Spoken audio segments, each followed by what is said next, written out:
S ವೀಕ್ಷಕರೇ, ಇವತ್ತು ಬೆಂಗಳೂರಿನ ವಿಲ್ಸನ್ ಗಾರ್ಡನ್ನ ಚಿನ್ನಯ್ಯನ ಪಾಳ್ಯದಲ್ಲಿ ಒಂದು ಸ್ಫೋಟಗೊಂಡಿತ್ತು. ಬೆಳಂಬೆಳಗ್ಗೆ ಈ ಸುದ್ದಿ ಭಾಳಷ್ಟು ಒಂದು ಜನರಲ್ಲಿ ಆತಂಕವನ್ನು ಮೂಡಿಸಿತ್ತು. ಇದೀಗ ಒಂದಷ್ಟು ಜನ ಆಸ್ಪತ್ರೆಗೆ ರವಾನೆ ಆಗಿರುವಂಥದ್ದು, ಹಾಗೆಯೇ ಅಲ್ಲಿ ಚಿಕಿತ್ಸೆ ಪಡೆದುಕೊಳ್ತಾ ಇರುವಂಥವ್ರು ಒಬ್ಬರು ಇಲ್ಲಿ ನಮ್ಮ ಜೊತೆ ಇದ್ದಾರೆ. ಅವರು ಆಲ್ರೆಡಿ ಈಗ ಚಿಕಿತ್ಸೆಯನ್ನು ಪಡ್ಕೊಂಡು ಈಗಾಗಲೇ ಮನೆಗೆ ಮರಳಿರುವಂಥದ್ದು. ಅವ್ರು ನಮ್ಮ ಜೊತೆ ಇದ್ದಾರೆ, ಮಾತಾಡಿಸ್ತಾ ಹೋಗ್ತೀನಿ. ಸರ್, ತಮ್ಮ ಹೆಸರು? ಸುಬ್ರಹ್ಮಣ್ಯ. ತಮಗೆ ವಯಸ್ಸು? 65. ಈಗ ಬೆಳಗ್ಗೆ ಏನಾಯಿತು ಸರ್ ನಿಜಕ್ಕೂ? ಅಂದರೆ ನೀವು ಬೆಳಗ್ಗೆ ಹೇಳೋದ್ರೊಳಗೆ ಮೀನ್ 7:45 8 ಗಂಟೆಗೆ ಆಯಿತು ಅಂತ ಹೇಳಲಾಗ್ತಾ ಇದೆ. ನಿಮ್ಮ ಪ್ರಕಾರ ಎಷ್ಟು ಗಂಟೆಗೆ ಆಯಿತು ಘಟನೆ? ಬೆಳಗ್ಗೆ ಎದ್ದು ನಾವು ವಾಕಿಂಗ್ ಹೋಗ್ಬಿಟ್ಟು 8 ಕಾಲದ ಮನೆಗೆ ಬಂದು ಮನೆಗೆ ಬಂದು ಸ್ನಾನ ಮಾಡಬೇಕಂತ ಆಚೆ ಬಂದು ಪೇಷಂಟ್ ಇದೆ. ಆಚೆ ಬಂದಾಗ ಆಚೆ ಬಂದಿದ್ದು ಅಷ್ಟೇ ಗೊತ್ತು. ಆಮೇಲೆ ಏನಾಯ್ತು ಅಂತ ಎಡ್ ಬಿದ್ಬಿಡ್ತು. ಬಿದ್ದಿದ್ದಕ್ಕೆ ತಮ್ಗೆ ಗೊತ್ತಾಗಿಲ್ಲ ಏನಾಯ್ತು ಅಂತ. ಆಮೇಲೆ ಆಸ್ಪತ್ರೆಗೆ ಹೋಗಿ ತಮಗೆ ಪ್ರಜ್ಞೆ ಬಂದಿತ್ತು.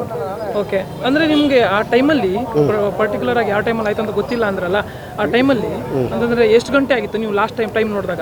ಒಂದು 8ರಿಂದ 8:15 ಇರ್ಬೋದು. ಓಕೆ, ಈಗ ಡಾಕ್ಟರ್ ಏನು ಹೇಳಿದ್ರು ತಮಗೆ ಚಿಕಿತ್ಸೆ ನೀಡಿದ ಬಳಿಕ? ಡಾಕ್ಟರ್ ಏನು ಹೇಳಿಲ್ಲ, ಒಳಗೆ ಹಾಕಿದ್ದಾರೆ.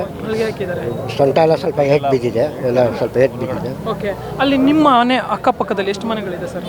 ಎಲ್ಲ ಇಲ್ಲಿ 36 ಮನೆ ಎಲ್ಲ ಟೋಟಲ್. ಓಕೆ, ಈಗ ಪರವಾಗಿಲ್ಲ, ತಾವು ಆರಾಮಾಗಿದ್ದೀರಾ? ಇಲ್ಲ, ಸುಮಾರು. ಓಕೆ, ತಮ್ಮ ಮಗನ ಯಾರೋ ಇದ್ದಾರೆ? ಎಸ್ ಬ್ರದರ್, ತಮ್ಮ ಹೆಸರು? ಹರೀಶ್ ಕುಮಾರ್ ಸರ್. ಹರೀಶ್ ಕುಮಾರ್. ಈಗ ಪರ್ಟಿಕ್ಯುಲರ್ ಆಗಿ ಅಲ್ಲಿ ಮನೆಗಳು ಎಷ್ಟಿದೆ ಸರ್? ಮನೆಗಳು ಹತ್ತಿರ ಒಂದು 36 ಮನೆ ಇದೆ ಸರ್. 36 ಮನೆಗಳಿದೆ. ಅಕ್ಕಪಕ್ಕ ಆಗಿರೋದು ಘಟನೆ ಬಂದ್ಬಿಟ್ಟು ಒಂದು 10 ಮನೆ ಹತ್ತಿರ ಆಗಿದೆ. ಮನೆಗೆ ಮೇಜರ್ ಆಗಿ ಡ್ಯಾಮೇಜ್ ಆಗಿದೆ, ಅಂದ್ರೆ ಒಂದಷ್ಟು ವಿಚಿತ್ರವಾಗಿ 2 ಫ್ಲೋರ್ ಇದೆ, 1 ಫ್ಲೋರೇ ಬಿದ್ದೋಗಿದೆ. ಅಕ್ಕಪಕ್ಕಗಳು ಇರೋದು ಯಾವುದು ಬಿಲ್ಡಿಂಗ್ ಅಲ್ಲ, ಎಲ್ಲ ಸೀಟ್ ಮನೆಗಳು. ಎಲ್ಲ ಸೀಟ್ ಮನೆಗಳು. ಅದೇನಾಗಿದೆ, ಆ ಬಿಲ್ಡಿಂಗ್ ಬಿದ್ದು ಅಕ್ಕಪಕ್ಕ ಒಂದು 7-8 ಮನೆಗಳ ಮೇಲೆ ಬಿದ್ದಿದೆ. ಅಟ್ಲೀಸ್ಟ್ ಹೇಳ್ಬೇಕಂದ್ರೆ ಯಾರು ಬೆಳಿಗ್ಗೆ ಇರಲಿಲ್ಲ, ಎಲ್ಲ ಕೆಲಸಗಳಿಗೆ ಮತ್ತೆ ಇದಕ್ಕೆ ಹೋಗಿದ್ದಾರೆ. ಯಾರಿಗೂ ಇದಾಗಿಲ್ಲ. ಪಕ್ಕದ ಮನೆ ಇದ್ದಿದ್ರು ಮಾತ್ರ ಮಗು ಇದ್ದಿದೆ, ಮಗುಗೆ ತುಂಬಾ ಮಗು ಸತ್ತಿರೋಗಿದೆ. ಓಕೆ, ಆದ್ರೆ ಬೆಳಗ್ಗೆ ನಂತರ ಆಗಿರೋದ್ರಿಂದ ಒಳ್ಳೇದಾಯ್ತು ಅಂತೀರಾ? ಯಾಕೆಂದ್ರೆ ರಾತ್ರಿ ಘಟನೆ ಸಂಭವಿಸಿದ್ರೆ ಪಾಪ ಹೆಚ್ಚಿನ ಜನ ಬೆಳಿಗ್ಗೆ ಅವ್ರವ್ರು ಎಲ್ಲ ಕೆಲ್ಸಕ್ಕೆ ಹೋದ್ರು, ಮಾರ್ಕೆಟ್ಗೆ ಹೋಗ್ತಾರೆ. ಇಲ್ಲಿಂದ ಮಾರ್ಕೆಟ್ಗೆ ಹೋಗೋರು ತುಂಬಾ ಜನ ಇದ್ದಾರೆ, ಕೊತ್ತಂಬರಿ ವ್ಯಾಪಾರ ಮಾಡೋರು ಇಲ್ಲಿ. ಅದರಿಂದ ಸ್ವಲ್ಪ ಪರ್ಟಿಕ್ಯುಲರ್ ಆಗಿ ಈ ಅಂದ್ರೆ ಹತ್ತತ್ರ ಮನೆಗಳಿರೋದ್ರಿಂದ ಈ ತರ ಹೆಚ್ಚಿನ ಮನೆಗೆ ತೊಂದರೆ ಆಯ್ತು ಅಲ್ವಾ? ಹೌದೌದು, ಅಂದ್ರೆ ಅಲ್ಲಿ ಮನೆಗಳು ಜಾಸ್ತಿ ಇದೆ ಹತ್ತೊತ್ತಾಗಿ. ಹತ್ತತ್ರನೇ ಇರೋದು, ಅದು ಬಂದ್ಬಿಟ್ಟು ಏರಿಯಾಗಳಲ್ವಾ, ಹತ್ತತ್ರ ಮನೆಗಳೇ ಇದೆ. ಓಕೆ, ನಿಮ್ಮ ಪ್ರಕಾರ ಈಗ ಅದನ್ನು ಒಂದು 8-10 ಮನೆಗಳಿಗೆ ಡ್ಯಾಮೇಜ್ ಆಗಿದೆ?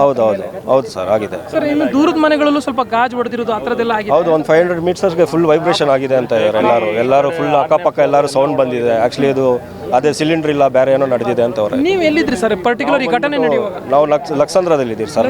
ನಮ್ಮ ಅಕ್ಕ ಅವ್ರು ಬಂದು ನಮ್ಮ ಅಪ್ಪನ್ನ ಕರ್ಕೊಂಡು ಹೋಗಿರೋದು, ಹಾಸ್ಪಿಟ್ಲ್ಗೆ ಕರ್ಕೊಂಡು ಹೋಗಿರೋದು. ಅಲ್ಲ, ನಿಮ್ಗೆ ಈ ಮೇಲ್ನೋಟಕ್ಕೆ ಅನಿಸ್ತದೆ ನೋಡಿದಾಗ ಇದು ಏನು ಸಿಲಿಂಡರ್ ಸ್ಫೋಟ ಅನ್ಸುತ್ತಾ ಏನು? ಅಂದ್ರೆ ಗೊತ್ತಿಲ್ಲ ಸರ್, ನಾವು ಒಳಗಡೆ ಹೋಗಿ ನೋಡಿಲ್ಲ, ಪೊಲೀಸರು ಒಳಗಡೆ ಬಿಟ್ಟಿಲ್ಲ ನಮ್ಮನ್ನ. ಅದೇ ಎನ್ಕ್ವೈರಿ ಮಾಡ್ತಾರೆ. ಹೊಗೆ ಏನಾದ್ರು ಬರ್ತಾ ಇತ್ತಾ? ಬೆಂಕಿ ಏನಾದ್ರು ಕಾಣಿಸ್ಕೊಳ್ತಾ? ಇಲ್ಲ, ಬೆಂಕಿ ಹೊಗೆ ಏನು ಬಂದಿಲ್ಲ, ಬೇರೆ ಹೊಗೆ ಬಂದಿರೋದು, ಬೆಂಕಿ ಅಂಟ್ಕೊಂಡಿಲ್ಲ. ನೀವು ಎದುರುಗಡೆ ಅಂದ್ರೆ ನಿಮ್ಮ ತಂದೆಯವ್ರನ್ನ ಹೊರತುಪಡಿಸಿ ಬೇರೆ ಯಾರನ್ನ ನೋಡಿದ್ರಿ ಸರ್ ಗಾಯಾಳ ಆಗಿರೋದು? ಬೇರೆ ಸುಮಾರು ಜನ ಇದ್ದಾರೆ ಸರ್, ಅದೇ ಹಾಸ್ಪಿಟಲ್ ಇದ್ದಾರೆ ಆಲ್ರೆಡಿ 7 ಜನ ಹಾಸ್ಪಿಟಲ್ ಇದ್ದಾರೆ. ಬಟ್ ನೀವು ಆ ಪರ್ಟಿಕ್ಯುಲರ್ ಟೈಮಲ್ಲಿ ಯಾರಾದ್ರೂ ನೋಡಿದ್ರ? ಇಲ್ಲ, ನಾವು ನೋಡಿಲ್ಲ.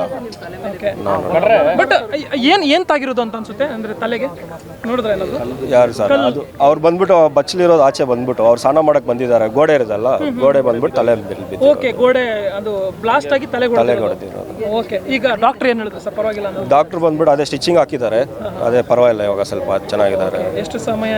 ನಾವು ಗಾಯ ಆಗಿದೆ, ಇಲ್ಲಿ ಪ್ರೈವೇಟ್ ಹಾಸ್ಪಿಟಲ್ ಕರ್ಕೊಂಡು ಹೋಗ್ಬಿಟ್ರಿ. ಯಾಕಂದ್ರೆ ನಮ್ದು ಅವ್ರು ಬ್ಲಡ್ ಬರ್ತಾ ಇತ್ತಲ್ವ ತುಂಬಾ, ಅದಕ್ಕೆ ನಾವು ಇಲ್ಲಿ ವಿಲ್ಸಂಗಡನ ಅಗಡಿ ಹಾಸ್ಪಿಟಲ್ ಕರ್ಕೊಂಡು ಹೋಗ್ಬಿಟ್ರಿ. ನಾವು ಅಗಡಿ ಹಾಸ್ಪಿಟಲ್ ಅಡ್ಮಿಟ್ ಮಾಡಿದ್ದು.